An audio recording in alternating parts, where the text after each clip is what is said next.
പ്രധാനമന്ത്രി നരേന്ദ്രമോദി നാളെ തൃശ്ശൂരും തിരുവനന്തപുരത്തും സന്ദർശനം നടത്തുകയാണ്. ഇപ്പോൾ കേരളത്തെ സൗത്ത് ഇന്ത്യയെ മോദി വിടാതെ പിടികൂടിയിരിക്കുകയാണ്. ഇതേ സമയം തന്നെ രാജ്യത്തെ ഏറ്റവും വിശ്വാസ്യതയുള്ള പതിറ്റാണ്ടുകളായി തിരഞ്ഞെടുപ്പ് സർവേ നടത്തിക്കൊണ്ടിരിക്കുന്ന സ്വതന്ത്ര ഏജൻസിയായ centre for the study of developing society CSDS അതിൻ്റെ സർവേ ഫലം വന്നിരിക്കുന്നു. ഇപ്പോൾ തിരഞ്ഞെടുപ്പ് നടന്നാൽ BJPക്ക് തനിച്ച് 46% വോട്ട് രാജ്യത്ത് കിട്ടും. ഘടകകക്ഷികളുടെ 6% കൂടെ കൂട്ടിയാൽ 52%. 48% ആളുകളും നരേന്ദ്രമോദി പ്രധാനമന്ത്രിയായി തുടരണമെന്ന് ആഗ്രഹിക്കുന്നു. 27% പേരാണ് രാഹുൽ ഗാന്ധിയെ ഫേവർ ചെയ്യുന്നത്. രാജ്യത്തെ തെരഞ്ഞെടുപ്പിൻ്റെ ഫലം ഏതാണ്ട് ഇത് കൂടുതൽ വ്യക്തമാക്കുന്നുണ്ടോ? അല്ല, പതിറ്റാണ്ടുകളായിട്ട് നമ്മളുടെ തിരഞ്ഞെടുപ്പുകൾ വിശകലനം ചെയ്യുന്ന ഒരു പ്രധാന സംവിധാനമാണ് CSDSൻ്റെ. അതിന് വിശ്വാസ്യതയും വളരെ കൂടുതലാണ്.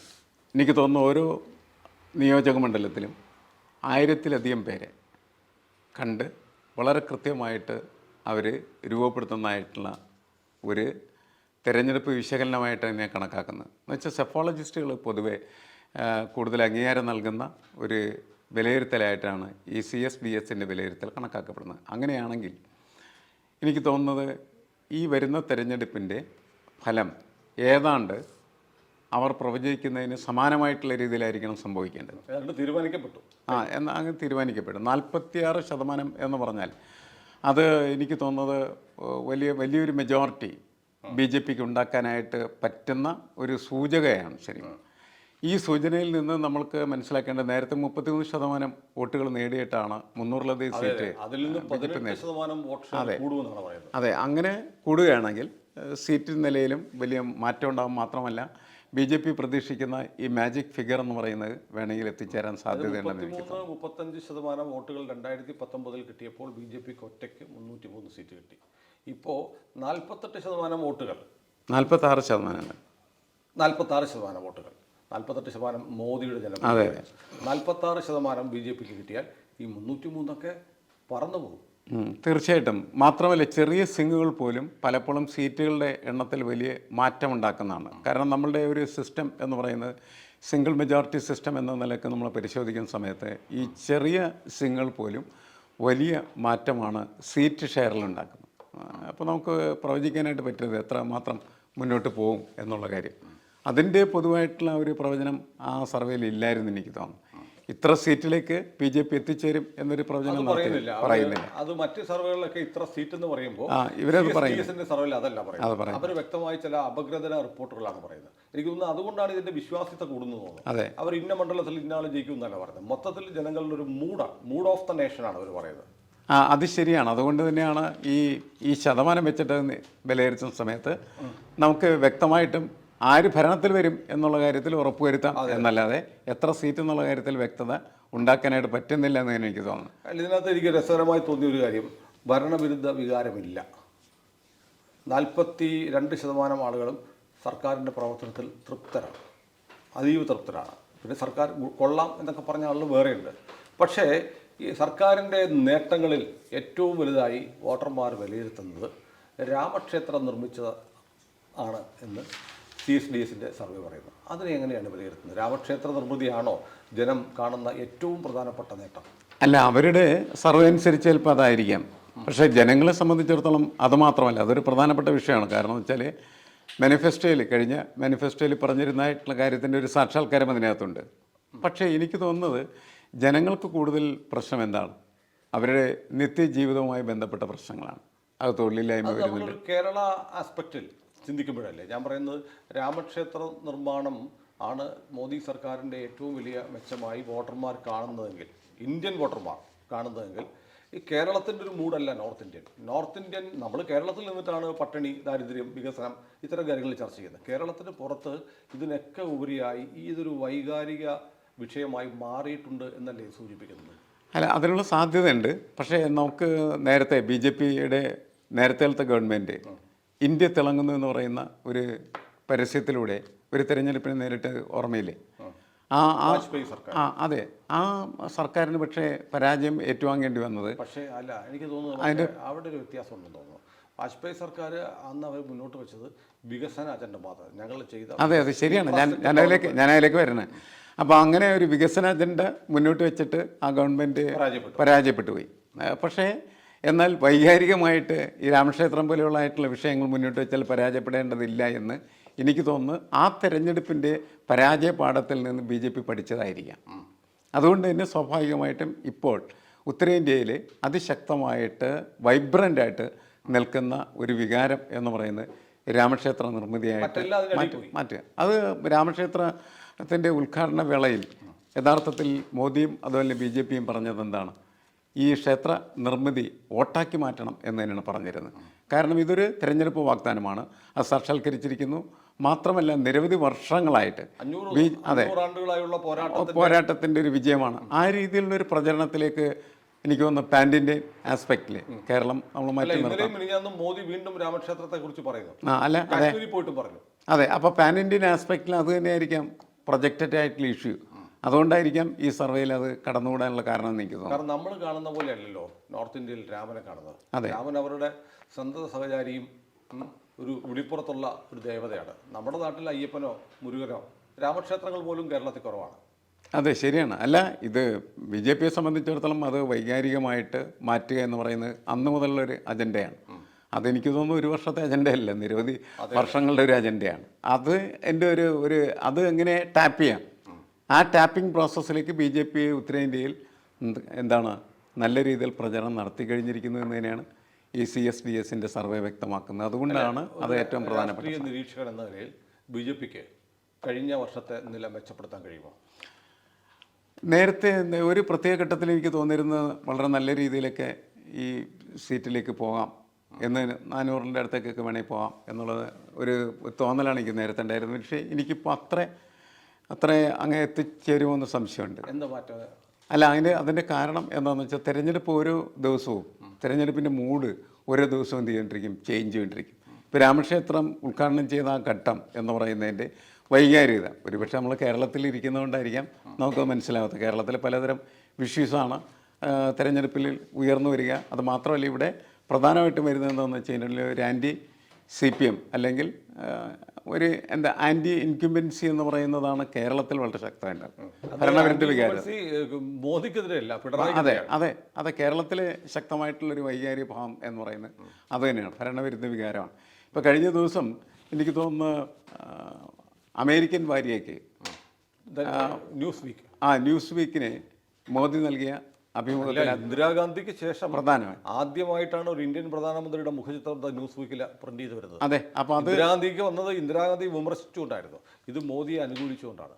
അതെ, അത് ഈ തെരഞ്ഞെടുപ്പിൻ്റെ ഒരു പ്രത്യേക പശ്ചാത്തലത്തിൽ എങ്ങനെയാണ് BJPയും അതുപോലെ മോദിയും തെരഞ്ഞെടുപ്പിനെ കാണുന്നത് എന്നതിൻ്റെ ഒരു പ്രഖ്യാപനമായിരുന്നു ശരിക്കും പറഞ്ഞത്. അതൊരു പ്രൊക്ലമേഷനാണ്. അല്ല, ഭാഷ ശ്രദ്ധിച്ചു, അതിൻ്റെ തലക്കെട്ട് കവർ സ്റ്റോറിയുടെ ടൈറ്റിൽ എന്ന് പറഞ്ഞാൽ അൺസ്റ്റോപ്പബിൾ എന്നായിരുന്നു. അതെ, പിടിച്ചു കെട്ടാനാവില്ല മോദിയെ.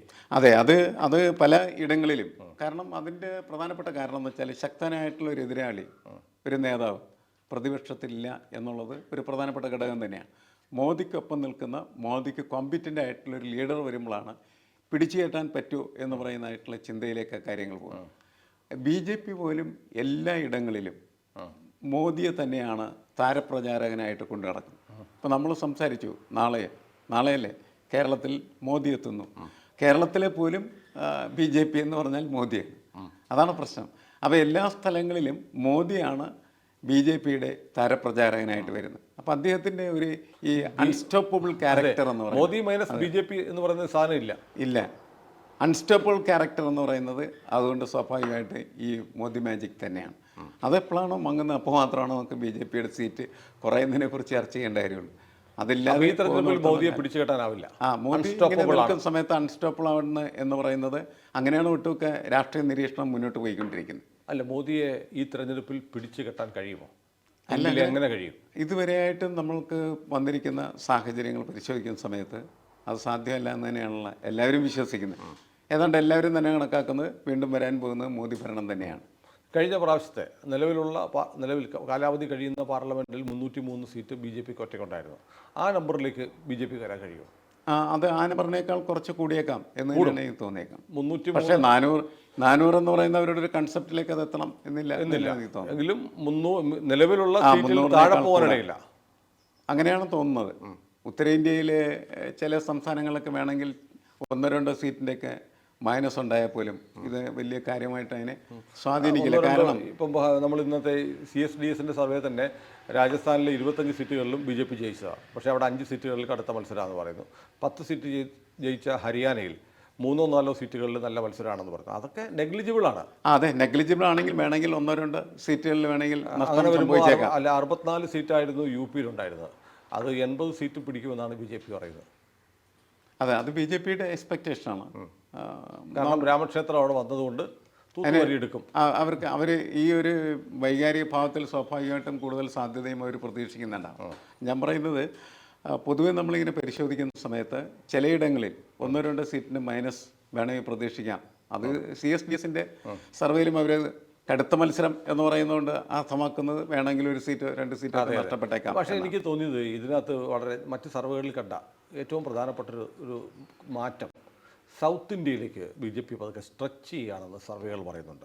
അതായത് ആന്ധ്രയിൽ ഭരണം പിടിക്കും, ജഗന് ഭരണം നഷ്ടപ്പെടും, BJP സർക്കാർ വരും എന്ന് പറയുന്നു. അങ്ങനെ കർണാടക ഓൾറെഡി 25 സീറ്റും BJP-ക്കാണ്. തമിഴ്നാട്ടിൽ വലിയ മത്സരം. മോദി അറിയാമല്ലോ, നമ്മുടെ പാർലമെൻറ്റിലെ ചെങ്കോൽ സ്ഥാപനം മുതൽ തമിഴ് പ്രതീകം ആണ് ചെങ്കോൽ സ്ഥാപനം കൊണ്ടുപോയത്, എല്ലാവർക്കും അറിയാം. അപ്പോൾ അതിൻ്റെ വിശദാംശങ്ങളിലേക്ക് പോകേണ്ടതില്ല. പക്ഷേ തമിഴ്നാട്ടിൽ നിരന്തരം വരികയാണ്. കർണാടകയിൽ നിലവിൽ BJP സർക്കാർ പോലും ഉണ്ടായിരുന്ന സ്റ്റേറ്റാണ്. 25 MP-മാരുമുണ്ട്. അപ്പോൾ തെലങ്കാന, ആന്ധ്ര, ഇങ്ങനെ സൗത്ത് ഇന്ത്യ അപ്രതിരോധം BJP-ക്ക് തീർക്കുന്നുള്ള ചിത്രം പതുക്കെ മാറി വരികയാണ്. കേരളത്തിൽ പോലും 7 മണ്ഡലങ്ങളിൽ BJP വലിയ പോരാട്ടം കാഴ്ചവെക്കുന്നു. അല്ല, സൗത്ത് ഇന്ത്യയിൽ മാറ്റം വരുത്താൻ വേണ്ടിയുള്ള നിരന്തരമായ പരിശ്രമം BJP-യുടെ ഒരു പ്ലാനാണ് ശരിക്കും. അതൊരു പദ്ധതിയാണ്. ആ പദ്ധതിയുടെ ഭാഗമായിട്ടാണ് നിരന്തരം തമിഴ്നാട്ടിലേക്കും കേരളത്തിലേക്കും, എനിക്ക് തോന്നുന്നു കർണാടകത്തിൽ അത്ര പോകുന്നില്ല എനിക്ക് തോന്നുന്നു. അപ്പോൾ കാരണം എന്താണെന്ന് വെച്ചാൽ ഭയങ്കര കോൺഫിഡൻ്റ്. കാരണം കർണാടകത്തിൽ അതിൻ്റെ സാധ്യതകളുണ്ട്. അതുകൊണ്ട് പിന്നെ അവിടെ പോയി ഒരുപാട് വേസ്റ്റ് ആക്കേണ്ട ആവശ്യമില്ല. കൂടുതൽ സമയം കേരളത്തിൽ വരിക, കൂടുതൽ സമയം തമിഴ്നാട്ടിൽ പോകുക. ആന്ധ്രയിലും പുതിയൊരു സാധ്യത ഉയർന്നു വന്നിരിക്കുന്നു എന്നുള്ളതാണ്. അപ്പോൾ ഇതിനെയൊക്കെ എങ്ങനെ ടാപ്പ് ചെയ്യാനായിട്ട് കഴിയും, ഇതിലൂടെ എത്ര കൂടുതൽ സീറ്റ് ഉണ്ടാക്കാനായിട്ട് കഴിയും, അതാണ് അവർ പരിശ്രമിച്ചുകൊണ്ടിരിക്കുന്നത്. അതിൽ ഉള്ള അവരുടെ വിജയമായിരിക്കും കഴിഞ്ഞ വർഷം അവർക്ക് പാർലമെൻറ്റിലുണ്ടായിരുന്ന സീറ്റുകളിൽ നിന്ന് എത്ര പ്ലസ് ആവും എന്ന് തീരുമാനിക്കാൻ കഴിയും. അതാണ് നിർണായകമായിട്ടുള്ള ഘടകം എന്നാണ് എനിക്ക് തോന്നുന്നത്. അല്ല, തമിഴ്നാട്ടിൽ ഇത് വളരെ പ്രധാനമാണെന്ന് തോന്നുന്നു. കോയമ്പത്തൂർ സീറ്റ്, അതായത് CPM സ്ഥാനാർത്ഥി BJP-യുടെ പിന്തുണയോടെ 1.5 ലക്ഷം വോട്ടിൻ്റെ ഭൂരിപക്ഷത്തിന് ജയിച്ച സീറ്റാണ്. അവിടെ അണ്ണാമലൈ സ്ഥാനാർത്ഥിയായി വന്നപ്പോൾ CPM-നോട് DMK പറഞ്ഞു, നിങ്ങൾ മത്സരിക്കേണ്ട, ഞങ്ങൾ തന്നെ അവിടെ പോയി മത്സരിക്കാമെന്ന് പറഞ്ഞു. അപ്പോൾ ഒരു 1.5 ലക്ഷം ഭൂരിപക്ഷം കിട്ടിയ സീറ്റിൽ CPM-ന് ആ സീറ്റ് കൊടുത്താൽ ജയിക്കാൻ കഴിയില്ലെന്ന് DMK-ക്ക് തോന്നുന്നു. അണ്ണാമലൈ വരുമ്പോൾ വലിയ വ്യത്യാസമല്ലേ? 1.5 ലക്ഷം മാർജിനിൽ ജയിച്ച സീറ്റിലാണ് നിങ്ങൾ മത്സരിച്ചാൽ ജയിക്കില്ല, ഞങ്ങൾ തന്നെ വേണം എന്ന് പറയുന്നത്. അതൊരു വലിയ മാറ്റമല്ലേ? അല്ല, അണ്ണാമലൈ എന്ന് പറയുന്നത് അവിടെ ശക്തനായിട്ടുള്ളൊരു നേതാവായിട്ടാണ് വരുന്നത്. ഇപ്പം ലീഡ്, നമ്മളുടെ ഈ പുതിയ കാലം എന്ന് പറയുന്നത് നേതാക്കന്മാരുടെ കാലമാണ് രാഷ്ട്രീയത്തെ സംബന്ധിച്ചിടത്തോളം. നമ്മൾ മോദിയെക്കുറിച്ച് സംസാരിച്ച അങ്ങനെ. അപ്പോൾ തമിഴ്നാട്ടിൽ ഒരു മോദിയെ നിർമ്മിക്കാനായിട്ട് പറ്റുമോ എന്ന് BJP പരിശോധിക്കുകയും അതിൻ്റെ ഭാഗമായിട്ടാണ് അണ്ണാമലയെ അവർ കണ്ടെത്തുകയും വിജയിച്ചു. അദ്ദേഹം ശക്തമായിട്ടുള്ള രീതിയിൽ അത് മുന്നോട്ട് കൊണ്ടുപോകാനായിട്ട് ശ്രമിക്കുകയാണ് ചെയ്യുന്നത്. പക്ഷേ കോയമ്പത്തൂർ സീറ്റ് ജയിക്കും എന്ന് ഞാൻ പ്രതീക്ഷിക്കുന്നില്ല. കാരണം 1.5 ലക്ഷത്തിൻ്റെ മാർജിൻ അത് മാത്രമല്ല, ആ മാർജിൻ മാത്രമല്ല, അണ്ണാ DMK എന്ന് പറയുന്നതിൻ്റെ ഒരു ബേസ് ഇപ്പോഴും കെട്ടുപോകാതെ കിടക്കുന്ന സ്ഥലങ്ങളിൽ ഒന്നാണ് കോയമ്പത്തൂർ. ആ ഒരു സാധ്യത ഞാൻ കഴിഞ്ഞ ദിവസം തമിഴ്നാട്ടിലെ ചില സുഹൃത്തുക്കളായിട്ട് സംസാരിച്ച സമയത്ത് അവർ പറഞ്ഞത് ഈ DMK-യുടെ ഒരു വിശ്വാസം എന്ന് പറഞ്ഞാൽ 39-30 കിട്ടും എന്ന് തന്നെയാണ്. നേരത്തെ UP-യിൽ എങ്ങനെയാണ് BJP പ്രതീക്ഷിക്കുന്നത് അതേപോലെയാണ് പ്രതീക്ഷിക്കുന്നത്. എങ്കിലും ചിലയിടങ്ങളിൽ ശക്തമായിട്ടുള്ള പോരാട്ടങ്ങളുണ്ട്. കോയമ്പത്തൂരിൻ്റെ കാര്യം ചോദിച്ച സമയത്ത് നല്ല മത്സരമാണ് നടക്കുന്നത്. പക്ഷേ DMK തന്നെ ജയിച്ചേക്കുമെന്നാണ് അവർ എൻ്റെ അടുത്ത് പറഞ്ഞത്. അങ്ങനത്തെ ഒരു പൊസിഷനാണ് പറഞ്ഞത്. എന്തായാലും വളരെ ശക്തമായിട്ടുള്ള പോരാട്ടം നടക്കുന്ന ഒരു മണ്ഡലമായിട്ട് കോയമ്പത്തൂർ മാറിക്കഴിഞ്ഞു. പക്ഷേ വോട്ടെടുപ്പിന് മുമ്പ് തന്നെ വിധി എഴുതപ്പെട്ട ഒരു തെരഞ്ഞെടുപ്പായി പോയത് അല്ലേ? അത് തീർച്ചയായിട്ടും അങ്ങനെ തന്നെയാണ്. കാരണം എന്ന് വെച്ചാൽ നേരത്തെ തന്നെ, അതായത് എനിക്ക് വന്നത് റെഡ് ഫോർട്ടിൽ നിന്ന്, അതായത് ചെങ്കോട്ടയിൽ നിന്ന് മോദി നേരത്തെ പ്രഖ്യാപിച്ച് ഞാൻ വരും മൂന്നാമത്. അതേതാണ്ട് യാഥാർത്ഥ്യമാകുന്ന സ്ഥിതിയിലേക്കാണ് കാര്യങ്ങൾ പോകുന്നത്. കാരണം പ്രതിപക്ഷ നിരക്ക് അതിനെ വെല്ലുവിളിക്കാൻ പറ്റുന്ന തരത്തിലുള്ള കരുത്തുള്ളൊരു കോട്ട കെട്ടാനായിട്ട് ഒരിക്കലും കഴിഞ്ഞില്ല എന്നുള്ളതാണ് പ്രശ്നം. അപ്പോൾ വെല്ലുവിളി ഇല്ലാതെ വരുമ്പോൾ സ്വാഭാവികമായിട്ടും ഇത് ഏകപക്ഷീയമായിട്ടുള്ള വിജയം എന്ന നിലക്ക് വിലയിരുത്തപ്പെടുന്നു. അതാണ് പ്രധാനപ്പെട്ട കാര്യം. ഏതായാലും വോട്ടെണ്ണൽ വരെ നമുക്ക് കാത്തിരിക്കാം.